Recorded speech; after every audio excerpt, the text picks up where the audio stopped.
जय हिंद। आज हम पढ़ेंगे बाजार विफलता, अर्थ एवं उसके स्रोत, market failure, meaning and sources. तो चलिए इसको देखते हैं। सबसे पहले अर्थ ही बताना है इसका कि बाजार विफलता क्या होती है। जब बाजार सफलता न पाई जाए उसकी विपरीत सिचुएशन क्या होती है? बाजार विफलता, मार्केट फेलियर। तो बाजार विफलता से अभिप्राय उस स्थिति से है जिसमें बाजार तंत्र यानी कि मांग और पूर्ति की शक्तियां वो अपने आप ही एक कुशल साधन आवंटन के लिए पर्याप्त नहीं होती, यानी कि मांग और पूर्ति की शक्तियां संतुलन स्थापित करने में समर्थ नहीं होती। जब डिमांड और सप्लाई यानी कि मांग और पूर्ति की शक्तियां संसाधनों का उचित एवं कुशल आवंटन करने में असफल हो जाती हैं, तब उस स्थिति को बाजार विफलता, मार्केट फेलियर कहा जाता है। जब बाजार अपने आप समाज के लिए सही मात्रा और सही कीमत तय नहीं कर पाता, वही बाजार विफलता है। तो 2-3 प्रकार से यहाँ पे बता दिया गया है। अब आते हैं सोर्सेज ऑफ मार्केट फेलियर, बाजार विफलता के स्रोत। तो पहला है एकाधिकार बाजार, जहां पर मार्केट फेलियर पाया जाता है, बाजार विफलता पाई जाती है। जब हमने बाजार सफलता वाला क्वेश्चन किया था तो हमने देखा था कि बाजार सफलता के लिए क्या कंडीशन है, कि जो बाजार सफलता के लिए मेन शर्त ये होती है कि जो कीमत है वो सीमांत लागत के बराबर होनी चाहिए। अगर ऐसी सिचुएशन पाई जाती है तो ये कहा जाएगा कि बाजार सफलता पाई जा रही है। परंतु जो एकाधिकार बाजार है उसमें ये शर्त नहीं पाई जाती। अगर हम देखें, यहाँ पे आपको एक डायग्राम के थ्रू दिखा भी दिया गया है।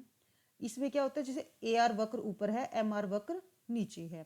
तो संतुलन की जो ये लाइन है, इसमें अगर हम देखें तो जो मार्जिनल कॉस्ट है वो ये है, EQ के बराबर है, पर जो कीमत है वो इतनी है, यहाँ से यहाँ तक है, यानी कि कीमत ज़्यादा है और मार्जिनल कॉस्ट कम है, यानी कि AR ज़्यादा है मार्जिनल कॉस्ट से। तो जो AR ही कीमत है, यानी कि कीमत और मार्जिनल कॉस्ट एक दूसरे के बराबर नहीं है, इसलिए ये सिचुएशन नहीं पाई जा रही है इनकी बराबरी की। तो यहाँ पर बाजार विफलता पाई जाती है। तो इसको एक बार यहाँ से देख लेते हैं, अच्छे से पढ़ लेते हैं। बाजार विफलता के मुख्य कारणों में से एक कारण एकाधिकारी बाजार का पाया जाना है। एकाधिकारी बाजार में औसत आगम सीमांत आगम से अधिक होता है। यहाँ पे देखो, औसत आगम ज़्यादा है और सीमांत आगम इसके नीचे है, कम है। अब एक फर्म संतुलन की स्थिति में क्या देखती है कि MR should be equal to MC, जो यहाँ पे ये दिख रहा है कि यहाँ पे MR और MC एक दूसरे के बराबर हैं। और जब MR और MC है, इस सिचुएशन में भी क्या है, AR ज़्यादा है यानी कीमत ज़्यादा है और मार्जिनल कॉस्ट कम है। तो इस स्थिति में क्या है, जो पूर्ण प्रतियोगी उद्योग के उत्पादन की तुलना में जो उत्पादन है वो कम होगा। तो एक अधिकार की स्थिति में क्या होता है कि जो लाभ अधिकतम करने वाली शर्त है MR इक्वल टू MC, वो तो पूरी हो रही है, पर जो कुशलता वाली शर्त है कि कीमत मार्जिनल कॉस्ट के बराबर होनी चाहिए, वो प्राप्त नहीं हो रही है। इसलिए बाजार संसाधनों के कुशल आवंटन में विफल हो जाता है एकाधिकार बाजार।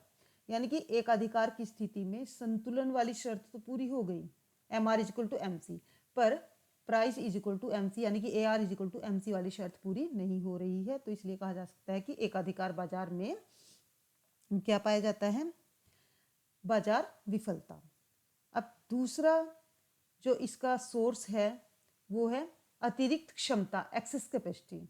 जब फर्में न्यूनतम लागत पर कार्य नहीं करती तो उन फर्मों में क्या पाई जाती है, एक्सेस कैपेसिटी, यानी कि वो और ज़्यादा उत्पादन कर सकती थी अच्छे से। एकाधिकार और एकाधिकारी प्रतियोगिता, दोनों प्रकार के बाजार में एक्सेस कैपेसिटी पाई जाती है।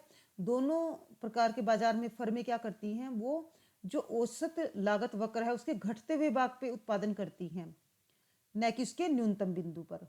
तो इस स्थिति में क्या होगा, उन फर्मों में अतिरिक्त क्षमता पाई जाएगी जो उन स्थितियों में बाजार विफलता की विद्यमानता को दिखाता है। संपत्ति अधिकारों की कमी, लैक ऑफ प्रॉपर्टी राइट्स।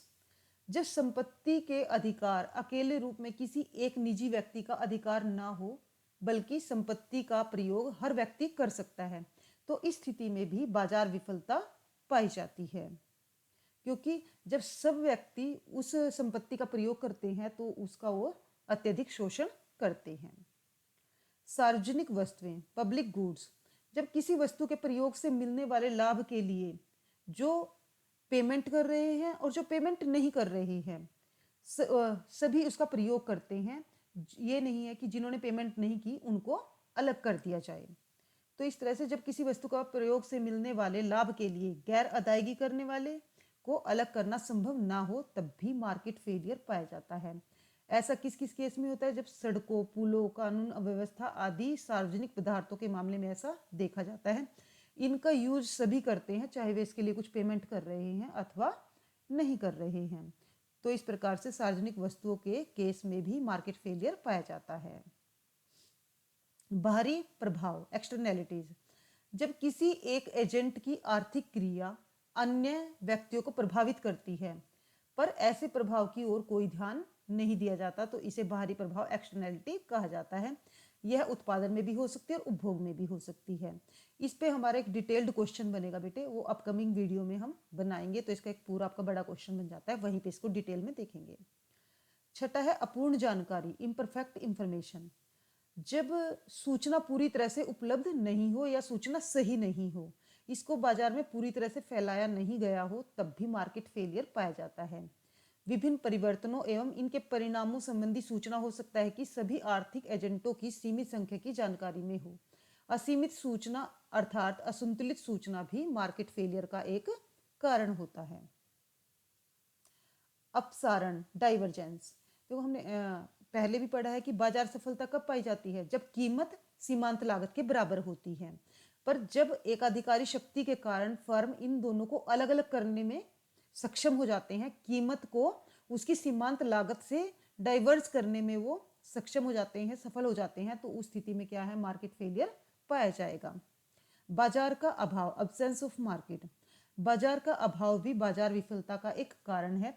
जब बाजार लुप्त हो या फिर विद्यमान ही ना हो तब भी बाजार विफलता, मार्केट फेलियर पाई जाती है। फॉर एग्जाम्पल, जो स्वच्छ हवा है उसके लिए कोई बाजार नहीं है। तो ये सारे हैं मार्केट फेलियर के सोर्स, कारण। निष्कर्ष, कंक्लूजन। संक्षेप में, जब मुक्त बाजार यानी कि फ्री मार्केट क्या है? जहां पे मांग और पूर्ति की शक्तियां स्वयं ही कार्य करती हैं। जब मुक्त बाजार संसाधनों का सही और कुशल वितरण करने में असफल हो जाता है तो उसे बाजार विफलता कहा जाता है। ऐसी स्थिति में बाजार व्यवस्था समाज के लिए अधिकतम लाभ या कल्याण उत्पन्न नहीं कर पाती। तो इसके साथ ही हमारा ये क्वेश्चन भी कंप्लीट हो जाता है। Thank you, have a nice day, जय हिंद।